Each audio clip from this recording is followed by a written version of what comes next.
Hi, Living Guardians. Unseen Inquisitor here. April 9th marks the launch of Into the Light, and March 19th, March 26th, and April 2nd are the dates for the live streams from Bungie in regards to Into the Light, which is interesting. So that means time for being all over the place with crazy thoughts, theories, guesses, and just outright hypothesizing what we could be seeing with Into the Light draws short. So let's do that here in this video. I have not checked out any spoilers, leaks, data mines, API stuff in regards to Into the Light.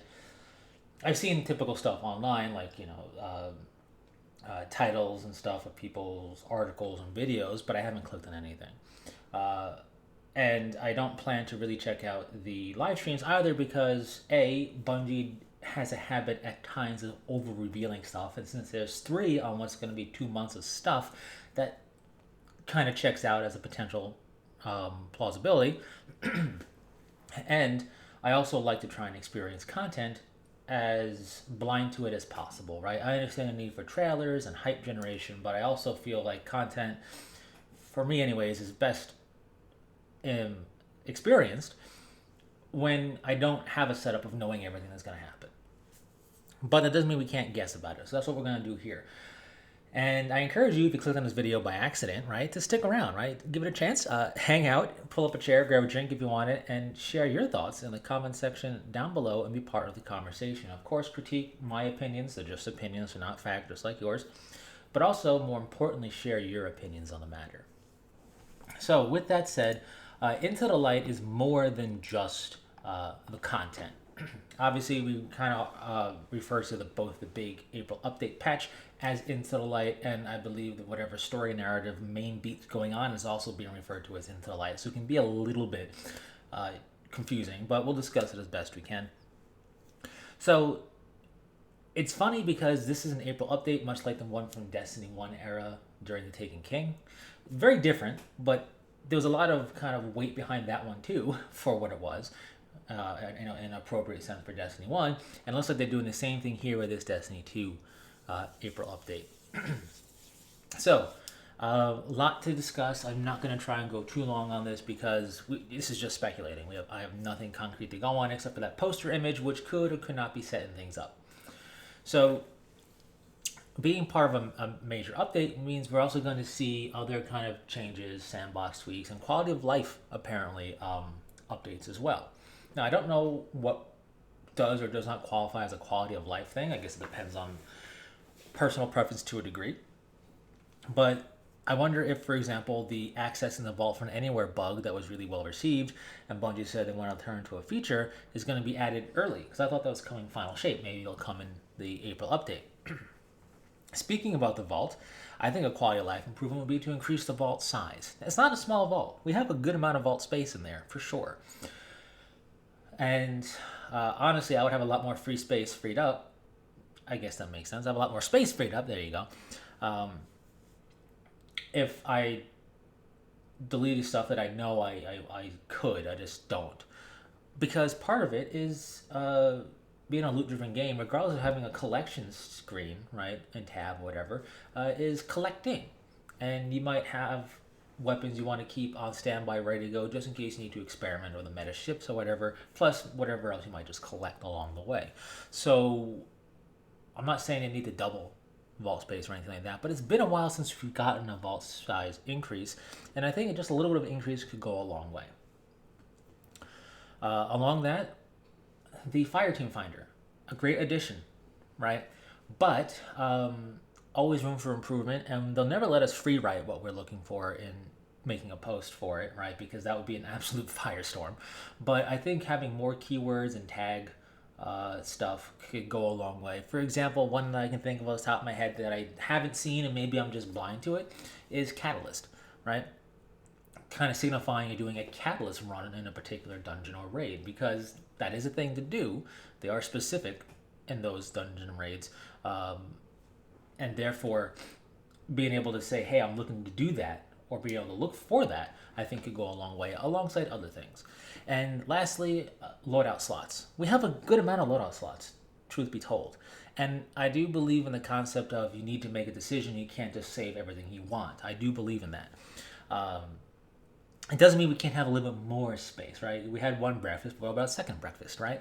So I think a third column, right? Just one additional column of equal length would be the sweet spot, the special sauce, because that would give us enough wiggle room, I think, that you can have your kind of go-to standard loadouts for stuff, but then let you experiment and have kind of wiggle room, wild card situation stuff you could save and overwrite and still keep your core, because there's a lot of build potential out there for all the classes. Anyways, with that said, that's some quality of life stuff, but what about content? And we do know that Into the Light will deliver new game content. What types of content is unknown. But they even ask this question themselves, and they say, what types of content?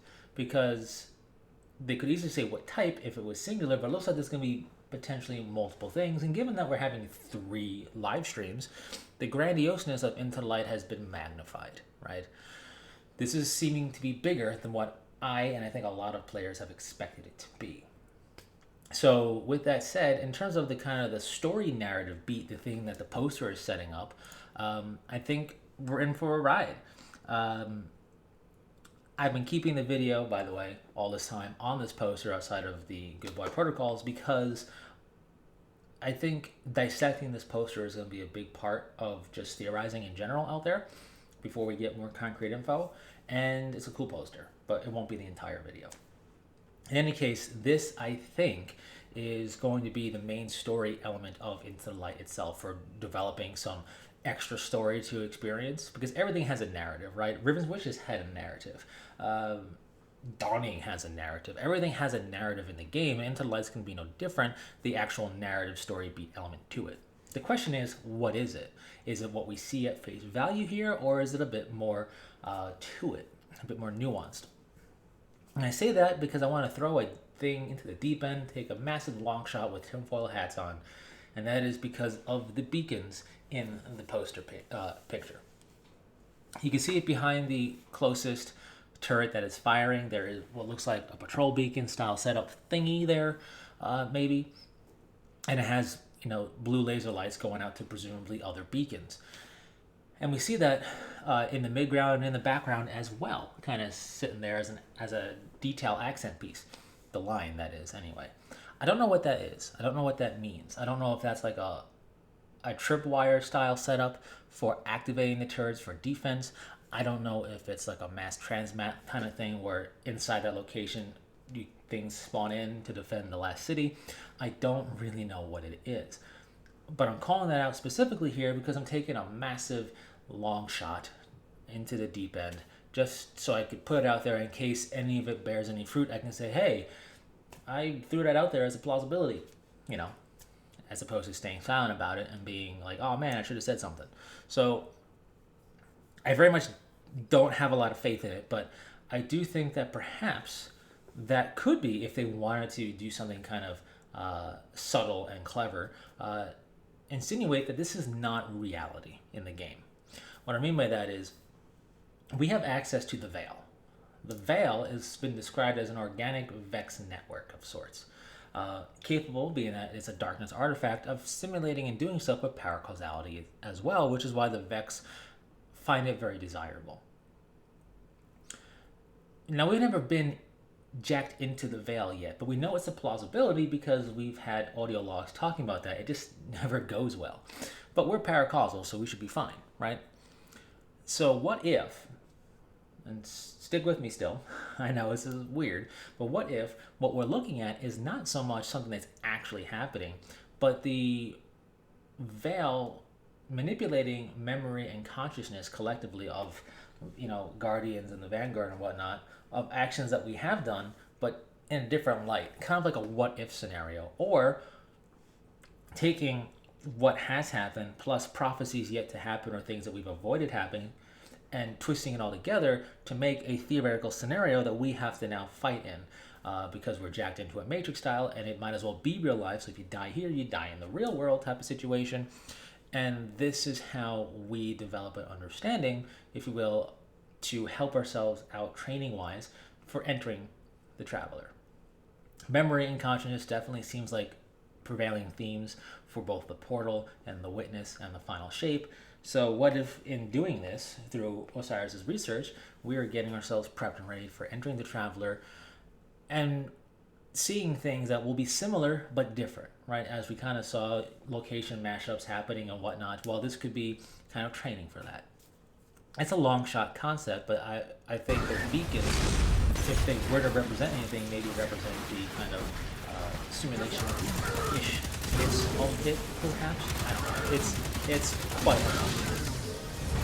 But just wanted to say that. What is more than likely happening is a Hive invasion of the last city, Tora Bottle style, from Korath. More than likely, right? The Hive look like standard Hive, not like Lucent Hive. And what we see here is pyramid ships over the last city and the old tower. We also see what looks like pyramid architecture type stuff in the last city. If you look behind the weird wizard that looks a little bit different, I think, and has void energy, you will see what looks like pyramid tech-ish looking architecture stuff with a green hive glow in the center of it. Is that alluding to something? I don't know. I don't know if it is. But it's definitely worthy of a fall. There's a bunch of hive, and, you know, that's a hive green glow we're used to seeing. So this could be an attack of revenge by Ziggurath, but since it's pretty much, I think, a commonplace theory that this is Ziggurath's forces. So it could be a revenge attack for what we did in Season of the Witch. It could be a strategic attack to keep us delayed from entering the Traveler into the Town Heart, or it could be a mixture of those two things in combination with the ritual going to happen that maybe that pyramid architecture represents, in which maybe Ziggurath is trying to brute force her way back into the throne world, or, I don't know the rules, trying to create a new throne world, being knocked out of her old one. We have to remember back in Forsaken when we took out one of the Scorn Barons, one of them had a throne world created from K6's death, more or less, help be the catalyst to create the throne world and make it bigger. So I don't know if it helped create it, but it definitely helped make it bigger. So maybe there is some form of formula, and if you attack the last city and kill a bunch of guardians in the process, I imagine it's going to help in making a throne world. But anyways, that's my thoughts for what we're seeing. And you will find no mercy in me. Down. It's interesting that it focuses on the original tower location from Destiny 1. It's an iconic location. It makes sense to have that in the background. There really isn't anything in regards to the current tower location that would make it stand out. It's more a section of wall repurposed, more or less, with a hangar. So it's an iconic shape. It looks, obviously in the background, it's not that detail on it, but it looks repaired. Almost fully, if not fully, which is what's been going on over the years if you paid attention to certain things. In the background, when you look at the tower from the tower. So, does that mean we're going to be able to set foot in it again? Is it going to become a new social space in Final Shape or here? I don't know. I really like the old tower, but it would be kind of weird just to pick up shop and relocate without a reason. I guess narratively at this point, considering how stuck in we've been to the tower location since launch of Destiny 2. But mission-wise, we could definitely have missions going through there kind of very zero-hour style and less dilapidated now that it's been built. And I could think it rather cool to have to clear out that tower location of high forces. Anyways, that is my guess from what we're looking at in this poster and what could be the narrative of Into the Light story-wise. I still feel there's going to be some form of recap because it's 10 years of story and we're going into the conclusion of it. I feel like there's going to be some form of expedition style recap going on here just to get newer players and players who've kind of forgotten stuff more or less on the same beat, if you will, for bullet point important things. How it does that might be through the exposition, like, you know, you're doing a mission and then you're talking to whatever NPC see, and it's the dialogue or the text kind of reminiscing about how this reminds them of the war or things Someone going on. told me you need a ride. And that kind of level of recap, but who knows? Let's not forget that we have turrets in this poster, and these turrets have the Vanguard symbol on them, and this is really cool because they are very much akin to the Scorpion turrets of the Cabal, but like an updated, upgraded version Zavala, with picked up that also Guardian you never fallen showed up about? inspiration for some of the shape and design of it. The legs of the turret, for example, are very reminiscent of Hold fallen on back walkers. there.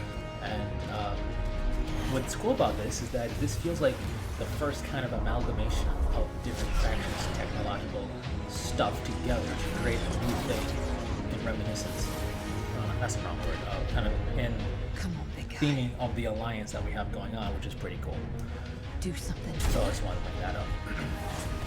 Anyways, this is, I think, going to be the main story beat we're seeing in the poster, but there is the potential from how they word things and the fact that we have 3 live streams that there's going to be more content than just this main thing going on over All right, Guardian. months. Time to kick them where And it more hurts. content means gear, right? Gear is content, even if it's not playing something. Getting rewarded some new stuff or refurbished stuff is, of course, always fun in a loot-driven game. Again, why having more vault space would be pretty cool. So, with that said, in the poster, these Guardians are rocking some new armor. At least it looks new to me. So Let us know that's when the pretty shields cool. are down and we'll hit Be that ship interesting to with see what it everything looks we like got. actually in game outside of this poster. And they're using weapons that look familiar but aren't. Bear with me. That sword that the Titan has looks like Fallen Guillotine and what the Slammer as it's called now, that new sword. It has the same shape, right? It's the same sword look, model-wise, but it's got different details on it that those swords do not have. And as such, that makes it a new sword. Unless it's an ornament, I really doubt it's an ornament. So that means we are looking at a new sword, inspired by one of those swords, probably Fallen Hologram Guillotine, could being the help. older of the two. Let me take a look. The shotgun, I think it's a shotgun, in the Warlock's hand, looks reminiscent of something like the Comedian or probably the Matador or something along those lines. It looks reminiscent of a your prototypical shotgun's shape. But again, much like the sword, is going to be something different, right? It's got a different detail signature on it than what we've seen. And this brings me lastly to the hand cannon. The amount of people calling it out as Midnight Coup is astounding, and I'm not against it. Midnight Coup is a cool hand cannon. People who is probably their favorite hand cannon that's been in Destiny 2. I definitely really liked it, but I also have Fatebringer back since we got Legend of Baldur Glass, so I'm good with hand cannons, honestly, as long as I have my Fatebringer. But it still would be cool to see Midnight Coup come back. I just don't think this is it. I think it's the same theme as the sword and the shotgun. We're looking at something that's using a base model, perhaps, or will use a base model that's very similar to Midnight Coup without probably that weird skull pearl hammer. But same proportions and shape, but with a different design on it, and therefore a different gun. I don't even know if it's kinetic, or maybe it'll be strand, maybe it'll be stasis, maybe it'll be elemental, we don't know. But I don't think it's actually Midnight Coup. Rather, Midnight Coup adjacent. Which isn't a bad thing, it'd still be very cool. But I just don't think they would showcase weapons that have a very clear, different kind of skin ornament, if you will, on the base, and then have one of the guns be just a refurbished old gun and not be a whole new gun using an old model, which is kind of what you do with new guns. So that's my guess there. That would mean that we get what, roughly 5 or so weapons, like in seasonal stuff, and in this content that's 3 of the 5 or 6. So what other guns would be part of this package? We'll have to wait and see, I guess. But what else content-wise could be put into the game? I don't know, but it would be rather neat to see maybe a Striker come back. Savathun's Song is a cool strike on Titan, and it could even be slightly reworked and renamed if they wanted to make it something more akin to what's going on if this is Zigor Wrath's forces by being Zigor Wrath, perhaps. Maybe some old seasonal content, something like the I really liked the I can't remember the name of it now, I'm sorry, on the tip of my tongue. It was in my I completely just lost it. the sundial. The sundial, there we go. The sundial content is very self-contained. And if these pyramid ships include the ships that were on those different locations, it could stand to reason that Mercury would be back for us to explore, and that could be a way we explore. But what would feel pretty appropriate, especially if this truly is a high invasion, is reactivation of Black Armory Forge, 6 Forge editions. We have all the locations still in the game. They have them if we wanted. So, as such, there wouldn't even be any real reasoning for why it would be reactivated because, well, those locations still exist. Now, story-wise, why they were in their locations were things we could just have them show back up there, no problem. And it would make sense in a certain respect narratively, right, to have the forges reactivated by 801 because of the situation going on, right? A, final shape, B, this supposed invasion. So reactivating the forges for ignition runs, and therefore having the Black Armory weapons back, would definitely be some content they could add to the game with very little explanation needed as to why it's back, and be a lot of fun. Outside of that, in terms of just gear in general, they've been bringing back the older ritual weapons from Vanguard, Crucible, and Gambit, the weapons that were actually unique to those respective playlists. It's not like what we get now, which is what happened across all three. So we have like Randy's Throwing Knife, we have One Question, we have Breakneck. So more of those style weapons coming back would be pretty cool. I really would love to have Luna's Howl back as a hand cannon, not necessarily for its curated perk role, that doesn't need to come back, but just the hand cannon itself and giving us an interesting perk potential combination would be pretty cool. And 21% Delirium would be pretty cool. Just bringing some of those back into rotation because why not is my reading. Would be some fun stuff to have added in with this big update, and not necessarily narratively tied into life, but something that could just kind of been trending to happen around this time now is a raid refresh. We had it with Deacon Crypt, and we had it with Last Wish. We have 2 raids in the game that do not have the refresh. What the refresh is making the raid weapons have updated perk pools, an origin trait, and crafting, right? And while Vault of Gods is still my favorite raid, Guardian of Salvation is more worthy getting the refresh. It's the second oldest raid in the game and has the oldest perk pool potential combination-wise for its weapons from the Shadowkeep era, and a lot has happened since then. So we're really cool to see that raid get a weapon refresh with this update. Time-wise, around this time last year, with Season of the Deep, is when Last Wish happened, so we are trending in that direction to have something happen if it's indeed kind of what they are intentionally trending towards. So having that happen with Into the Lights update would be a pretty cool thing as well. These weapons look great, they are really cool, having updated perks, an interesting origin trait potential, and being practical will really help be a shot in the arm for doing that raid again, because I really enjoyed that raid. But outside of that, I don't really know what else they can add content-wise, because A, if they can make, if you're just making up more content to throw into the game, it could literally be virtually anything they want to make up. And B, if it's something that's already in the game that's going to be coming back, what would make the most sense? And Forge Ignitions to me made the most sense, plus those weapons have been some of the most desired to come back ever, more or less. And I really do like them myself, so I wouldn't be mad at it at all. And outside of that, I don't know what else would be fitting to come back. We don't need to do the splicer content of getting into the next network and killing off a mine. We don't need to do the sundial, despite it being really fun, unless they changed up what we're fighting in the sundial, because we don't have to worry about it being the Cabal really right now. So the last thing I could think of would be something Hive related, but I can't really think of anything too Wrathbone related that wasn't out in the public area, for patrolling, whatever. So yeah, I'm kind of at a loss of what else they could add outside of something new, or bringing in like strikes again, or whatever. That would be cool. In any case, what are your thoughts? I've gone on long enough. I tried to make this shorter, but I can't, so this is the shortest I can make it.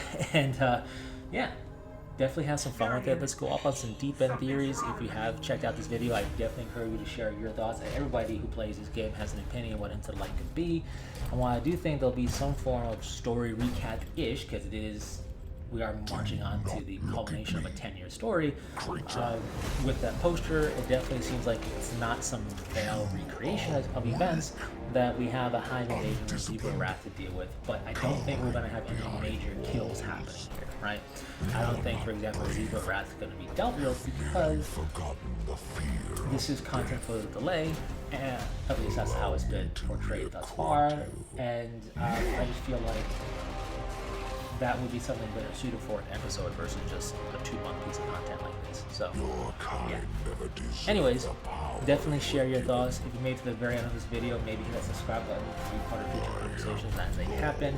And definitely comment the word April by itself so I know you made it to the very end of this video. And until next time, Guardians, stay frosty.